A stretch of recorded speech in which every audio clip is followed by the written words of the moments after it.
All right, welcome everyone as you're all logging on to this week's edition of the biweekly webinar here at Gentian's World Headquarters, Galactic Headquarters, if you will, in Mequon, Wisconsin.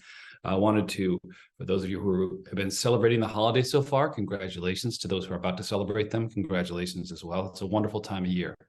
So you do expect here in northern Wisconsin for us to be in the mid 40s, almost 50 tomorrow, which is just common as we're becoming the new Florida, from what I understand. At any rate, great to see you all here on the webinar today. Oh, I see you. You're in your row. You might want to turn off your video there, just FYI. We can see you. I'm joking. It's just kind of fun. But what I wanted to look at today is, let's call it recovery. Recovery is one of those things that we all look at in many different forms. The market decided in October it was really, really unhappy. And for about a week, it decided to drop every single day. Just straight. No real news, just dropped a point every day. And about the 21st or so of October, the market decided that was enough, became excited or happy or something, and it went up pretty significantly. So most of the year's return has occurred in the last 8 weeks. You never know when that's going to happen, but it's another reason for our faith, patience, and discipline that we have. So I'd like to say my Go Big today begins with faith, patience, and discipline, also with the chaos in life, and recognizing that you can be happy if you choose to, in a life that's messy with chaos. So many people have shared a lot of that going with me lately. A lot of friends have shared things, and we've really tried to help them work on this idea of you get to choose when to be happy, more so than what happens to you is why you get to be happy. So I'm going to do that just because I think it's a very important part for all of us to share and helping each lift each other up around the holidays as well. With that, how about a Go Big from any other team member? Anybody else want to share their Go Big? Sure, speak up. Zach? Thank you, Chris. This year, I'm grateful for the opportunity again to adopt a family through the Journey House in Milwaukee.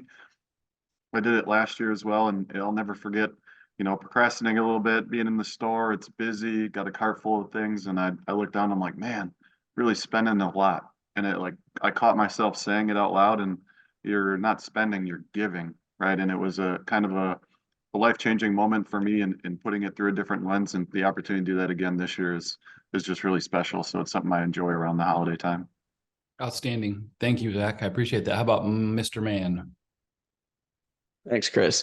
I'm going to keep it light like I normally do. Grateful for my engineering brain brother who's on a mission to optimize both his life and apparently mine at this point, because he recently shared with me that I've been tying my shoes wrong my entire life. There's two ways to tie that nice shoelace bow. One's called the granny knot, one's a square knot. Most of us are doing granny knots because it's easier to tie. But when you start doing the square knot, your shoes will never come untied again. For more on that, let me know. I'll put together the instructional video. We'll go from there. Thanks, Chris. That's awesome. I think your brother's engineering mind has forgotten one fact, and that is there is your way, there is his way. There's no the way. So I've noticed, by the way, you tie your shoes differently. Nobody here said anything, but I was going to mention it at one point. Especially with the big granny knot. Oh, how about that? How about Ken? How about yourself? Thanks, Mike. Yeah, good morning, everybody. Good to be here as usual. Yeah, I'm going to echo with Zach. We were able to help support a few families at church throughout the holidays here, which is fantastic. Also, really proud and grateful for my kids. My 4 kids are putting a lot of effort into their schoolwork, their sports, and also the family as well. So it's good to see their contributions rise up as well. And I also just found out that my oldest, my 12-year-old, wants to be a baby doctor now. So that's kind of interesting to hear that. So college planning, that's all I heard was college planning, saving for college. That's all I heard right there. So anyways, I'll pass it back to you, Chris. Thank you. I also saw Ken's oldest at the Homestead basketball game last night, dressed up in her Homestead basketball outfit. So I got to say hi to Adriana. She looks so old, it's kind of funny. Yes, I think she's already taller than Ken. She is, yeah. I'm like 5'6", and she's like 5'8", so. Exactly. How about Ashley? Thank you, Chris. I just enjoyed our event over the weekend, seeing all the clients that came out for our holiday movie or our holiday gathering to celebrate the holidays. It just always kicks off my holiday season.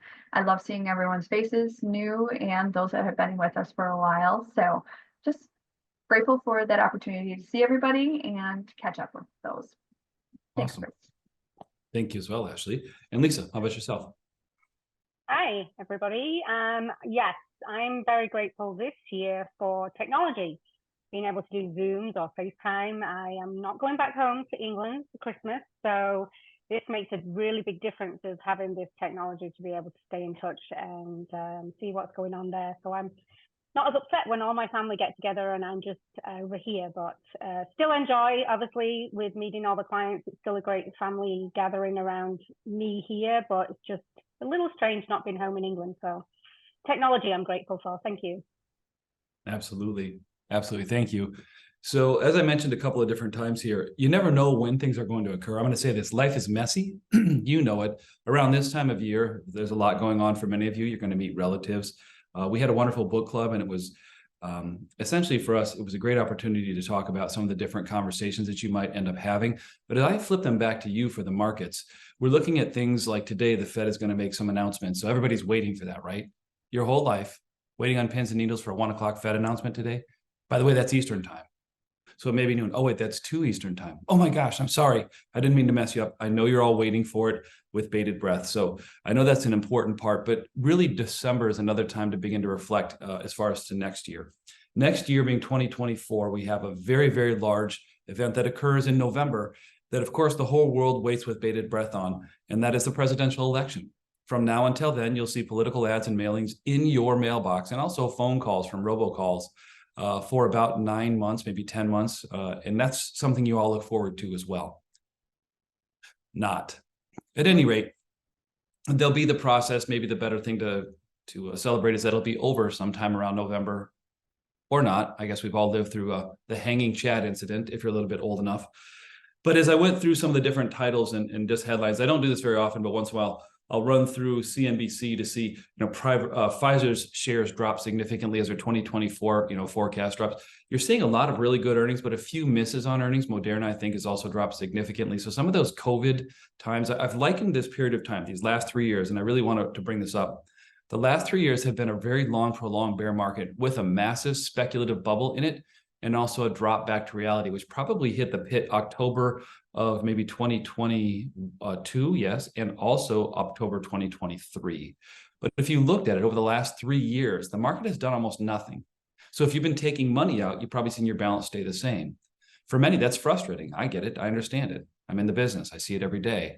However, for the faith, patience, and discipline of your plan in the long term, these are necessary times to get through, as people are content right now to sit in a cash money market waiting, missing out on the last 17% that just happened in stocks in 8 weeks, something they may never be able to make up for.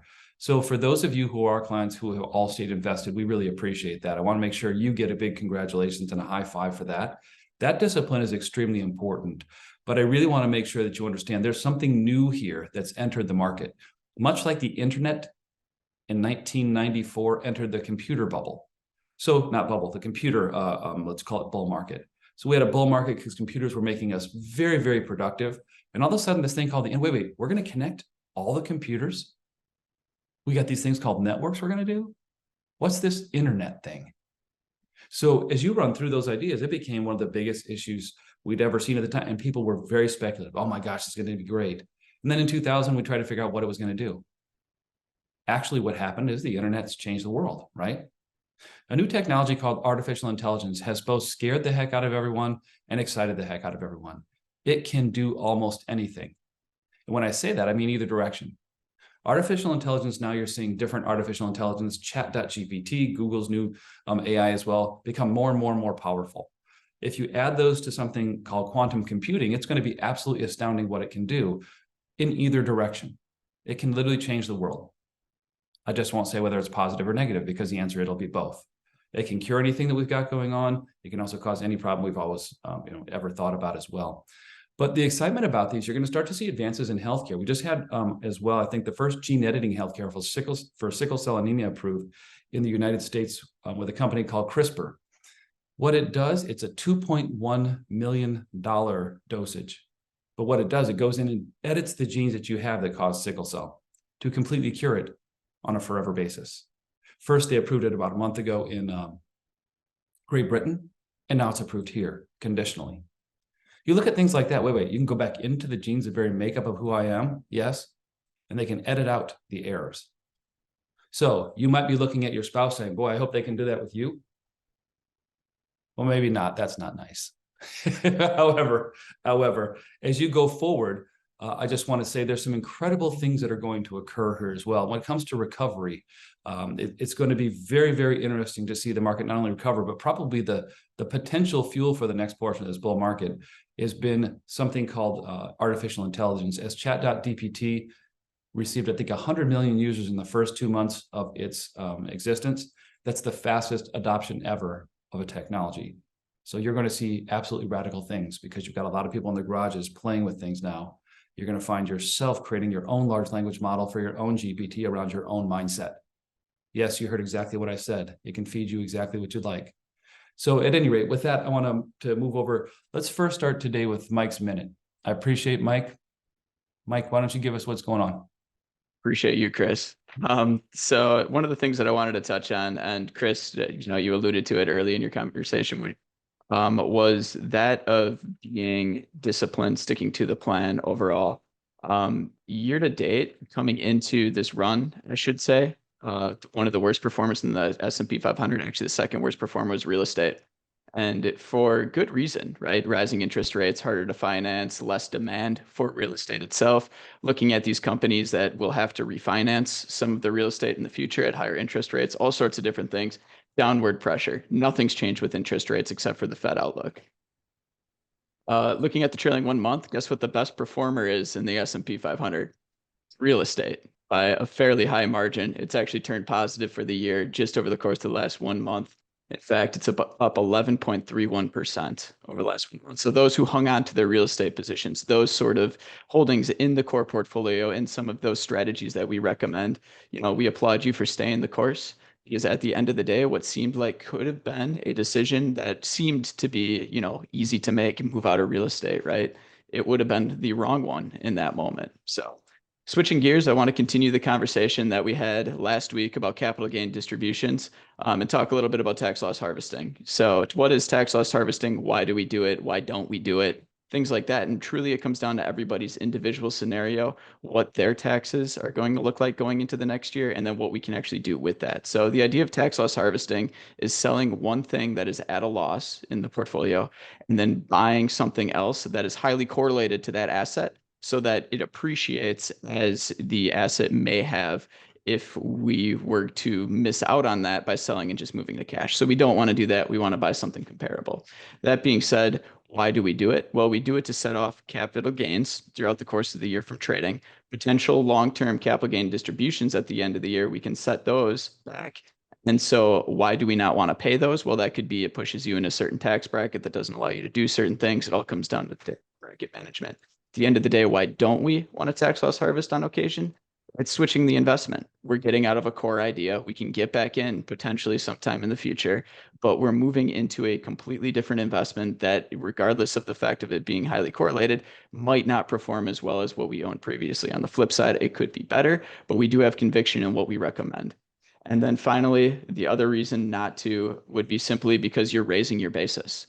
If you need to sell this, or lowering your basis, I should say, if you need to sell this sometime in the future for income and you can afford to pay taxes this year, you are basically kicking that tax liability down the road. And that's something that we typically don't want to do, because what if you do need to take a distribution? Now, all of a sudden, we have a loss we could take, something that we could sell at that moment to be able to plan for the future in that regard. And if we eat up those losses this year, offsetting capital gains, you won't carry that forward. So thank you, Chris.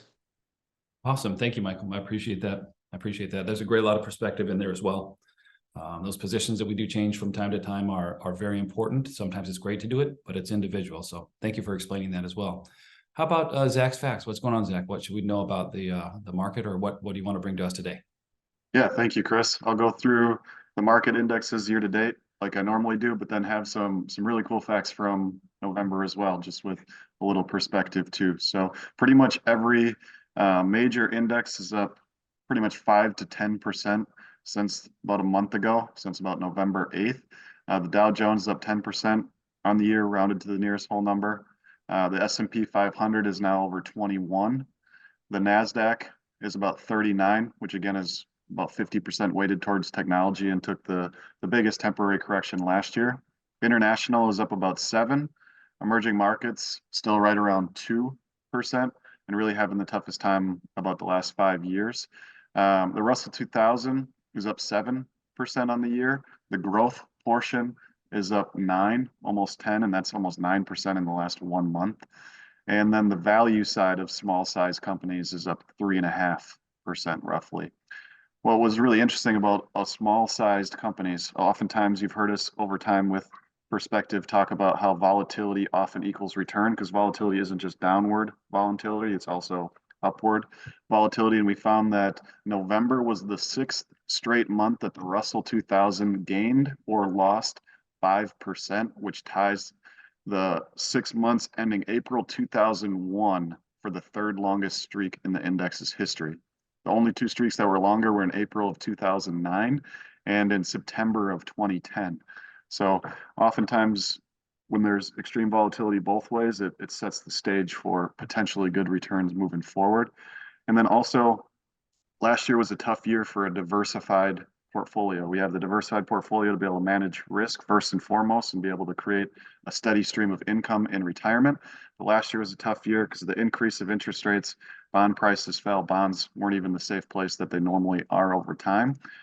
But a 60-40 portfolio consisting of the S&P and the Bloomberg Aggregate Index was up 7.29% in November, which is the 7th best month since 1975, the best since April of 2020, and the 2nd best year in the last 32 years. So really it's just tremendous ideas and clarification of just sticking to the long-term plan, because you never know when those months are going to occur and you can't miss those months. Those months are essential for the long term.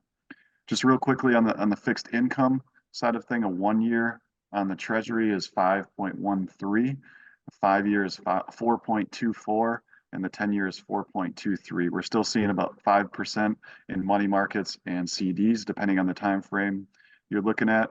And also just speaking of bonds, with a total return of over 4% in November, the index had its best month since May of 1985, and only the 12th time that it had a 4% month since 1976. So a ton of Zach's facts there, but with November kind of being a very interesting month, it was fun to look at these different facts. Thanks, Chris. Back to you. And Zach, what's interesting too is if you go longer out for CD rates, they're actually approaching 4.5. So they're finding that they believe that Fed is going to reduce interest rates. There's a lot of pressure for them to do it after raising them as much as they have. That's a very good one. Zach and I have been talking lately too in the team about, we believe, seeing all of the volatility that's been going on, it looks like there may be a chance that there's going to be more volatility, maybe more often than normal. There'll be 20% corrections. So something for you to prepare for and get used to. Typically more risk equals what though? Zach and I were talking. More risk equals more what? Actually return. So it's not the worst thing in the world for us to see this kind of volatility. It actually gives us a possibility for more return. So just as an FYI, historically, if you go back and look at periods of volatility, risk, if you call it, it equals risk equals return. So the less risk, the less return. So at any rate, I just wanted to bring that up as something we were talking about as well. Next, before I go over to Ken's Corner, both spelled with a K, Ken's Corner. Thank you, Ken. It was kind of interesting. I think Asher, his youngest, came up to him just the other day. He told me, he said, "Hey, Dad, do you know why a flamingo stands on one leg?" I mean, Asher's pretty smart. And Ken goes, No, why? I say, because if it's stood, or what is it, lift one leg? He said, no, because if it lifted both, it'd fall over. It was pretty good. I thought, Ken, that was pretty astute of Asher to bring that up to you as well. But let's see what's going on with Ken's Corner. Yeah, Asher's he's surprising all of us, isn't he? Yes, he is. Yes, he is. Absolutely. Back to your CRISPR comment about the dosage. I don't know if there's a big enough dosage to help my deficiencies. But the one thing that we do know is that we are efficient in the planning side of things, and we're going to talk about some planning right now. So some efficiencies, just thinking about next year, you know, we've been through this year. The majority of the planning is done now for the year. You know, if there's still a few things on your mind, we probably have some time to get it done. But for the most part, we've been proactive with you. We've been reaching out for that year-end planning. If you haven't heard from us and you expect to, we will be reaching out probably the next day or two or the next week or so. So with that being said, looking forward to 2024. Kind of getting excited for the new year, if you will, right? So here we are, 2023, great year, 2024. What can we anticipate? What can we be proactive for you? One of the things that we were thinking about here is if you can tell us what you're thinking a little bit before you even made it out. For example, if you're thinking about that family trip, If you're thinking about the wedding anniversary that's coming up, that's a milestone for you. What are some areas that you're thinking of that you may be thinking of what you want to do with either your money or planning, or even on the charitable side of things, whether it's money, your time, volunteering? There's a lot of different aspects to that. If you're thinking about retiring, if you're thinking about making a job change, these are all things that if you let us know what's going on, we can help you be proactive and find out those opportunities for you to really make it a smooth transition, or very much just be optimal with your hard-earned money that you have already saved. So that would be a good piece there. On the college planning side of things, it's really interesting because next year, 2024, if I said, what if we could find a smart way to shift some of the unused money that you may have in a 529 plan, if there is unused money, what if we could find a way to shift that to the beneficiaries like Roth account, for example? These are coming out to us. These are opportunities that are going to be there. And we're going to think a little outside the box on student loans, potentially. We're going to think outside the box a little bit on how to really navigate this idea of going through college for your either grandkids or your kids or whatever the case may be there. So just want to bring that to your attention as well. We're also going to focus on tax planning. We've been focusing on that for a long time now. We're going to continue that in 2024, 2025, because at the end of 2025, there's a sunset provision. Some things may change before that. We don't know. But again, we're going to be proactive with you guys and really talk about what are some ways to take advantage of your money, the taxes, the family planning that we do talk about as well. So lastly, I know Chris will probably talk about this a little bit more going forward here, but planning for family care needs. It's becoming more and more of a conversation. It's a tender topic. It's a hard one. It's emotionally charged. And so one of the things, if we could just start to have those conversations, or if there's things on your mind, because I just read an article by the Alzheimer's Association that 2 out of 3 people, that's 66% of people out there will realize some sort of cognitive decline by the age of 70. So if there's something that we can do to be proactive on that piece as well, I would very much welcome those conversations. And it's a tough conversation though. So with that being said, I'll pass it back to Chris. Thank you, Ken. I appreciate that.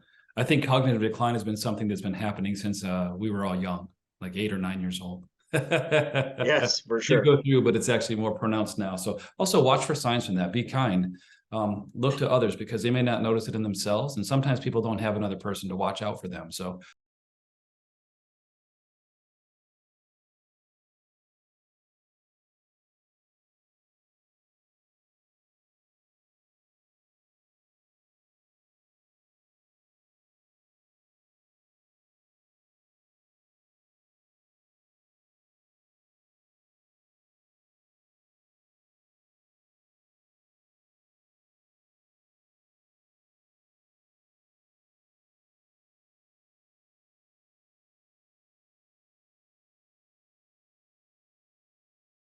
into those money saving tips. I just wanted to quickly touch base on our reoccurring Zoom link that you may have noticed new to signing up to our biweekly update. When you signed up, you probably saw a whole bunch of dates that go through the I believe it's the middle of August. So this link that you are using today will be the link that you can jump on to any of our biweekly updates going forward, again, through August, to create a convenience for you, just so you don't have to register for each and every biweekly update. So we hope you find it convenient. Let us know if you have any questions or concerns in using it, and we hope that you find it convenient again. So money saving ideas for today. I'm going to go ahead and share my screen with everyone.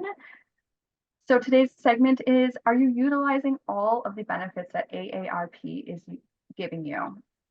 I noticed that there are a few discounts, and again, you don't have to be age 50 plus to utilize AARP. Anyone can utilize these benefits. There is a $12 1-year subscription fee, and then $16 a year going forward. You can save a lot of money on flights, hotels, cell phone services are even included in there, some auto insurance deals, as well as homeowners insurance. So please take a look at those major saving discount areas.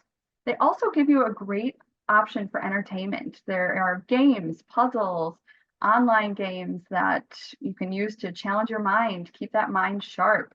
There are theme parks, Adventureland, taking the kids or grandkids to Legoland. There's a lot of coupons and entry and some discounts that can be utilized there. Movie theaters, free movies that you can stream from your phone, TVs, some great book as well as magazine subscriptions. And AARP offers a wonderful selection of articles on how to best use your cell phone, some new changes that are coming up, technology, innovation. They do have some great pieces, so I encourage you to check those out on their website also. Restaurant deals are also on AARP. Meals such as Home Chef and Green Chef all have some great saving opportunities if you are utilizing those services at the moment. Gifting some of food, Cheryl's was on there, I believe, maybe even Harry and David, some other ideas for gifting if you want to send even flowers, some great money savings on sending flowers. Grocery delivery and just general shopping opportunities on there also. Health and wellness is also one of their top segments in just keeping everyone lively and active.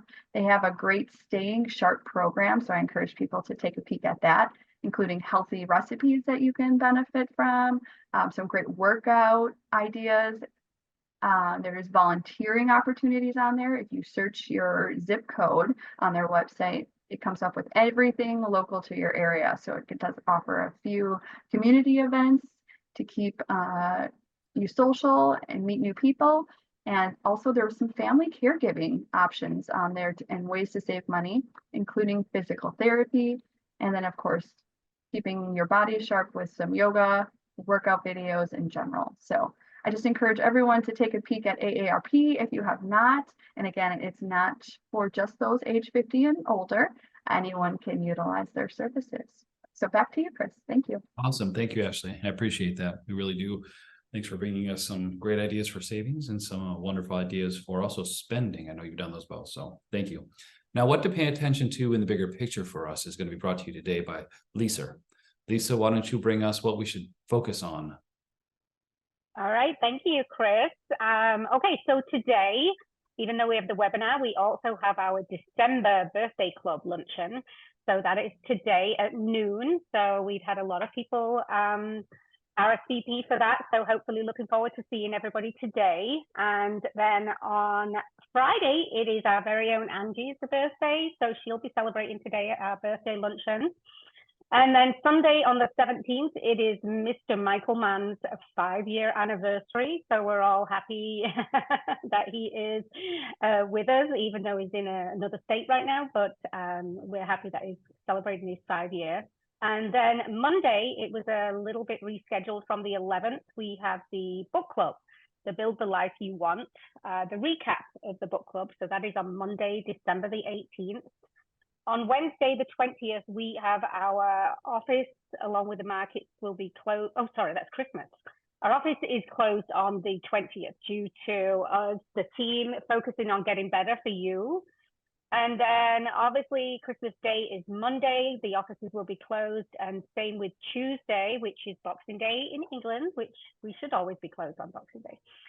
But that's honoring the holiday in the US for the 26th. And then the next and last bi-weekly update of 2023 is December the 27th. So we will be doing our last update of the year. And then coming up in the new year in January, we have our January birthday club on the 24th of January. The invites haven't gone out yet, but you can still sign up on the website and any of the emails that come out. So there is a link there. So January the 24th is the next book club. And today we're celebrating the book club, Chris. Did you know the carol singers that we had coming in today, they actually can't come in because they've all got tinselitis. Oh, that's awesome. You know what's quite funny is that that's also what elves get, or what you get if you eat Christmas decorations.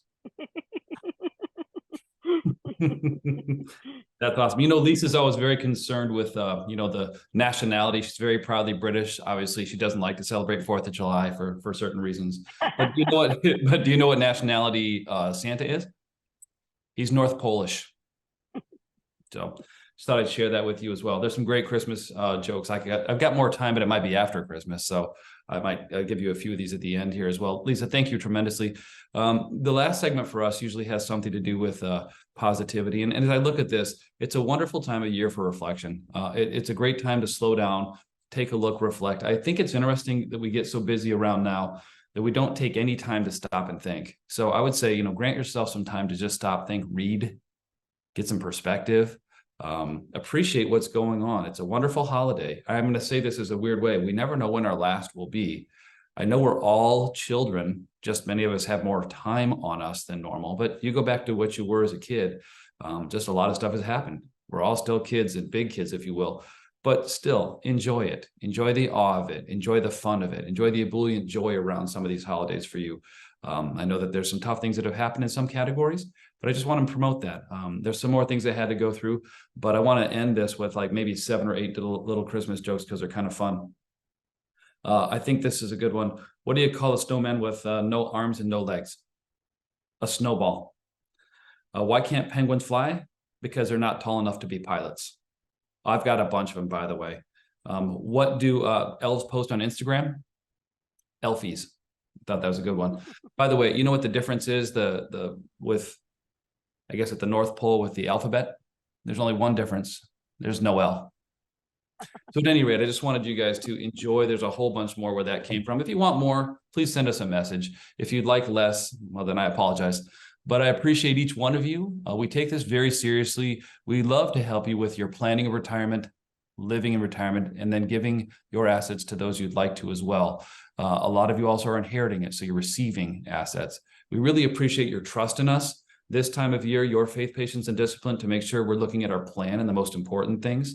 For those of you who've been with us more recently, we'll continue educating you. For those of you who've been with us for a very long time, we're going to continue educating you because I can tell you going over the basics, you know them, but the reminders are very, very important. Remember, it's like lifting weight. Oh, I lifted weight. I should be good. I lifted one weight, so I'm good for the rest of my life. It's like I read a book, but you don't remember it. So it's a process over time. We think learning is a process, just like long-term exercise.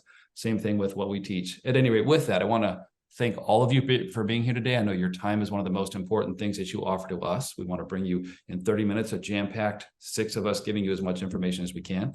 And I appreciate the time, perspective, the trust that you have in us, especially around this time of year. Today, if we go from our book, Always Getting Better, which How to Win Friends and Influence People, our 13th reminder, it's got 30 different perspectives, is start friendly. So today, when you get a chance to, and talk to somebody else, start friendly. How much you enjoy them, their company, and give them some appreciation. With that, from our galactic headquarters here in Mequon, Wisconsin, I want to thank you tremendously for your attention today. And we look forward to seeing you in 2 weeks or before. With that, have a great rest of your Wednesday. Bye, guys. Happy holidays.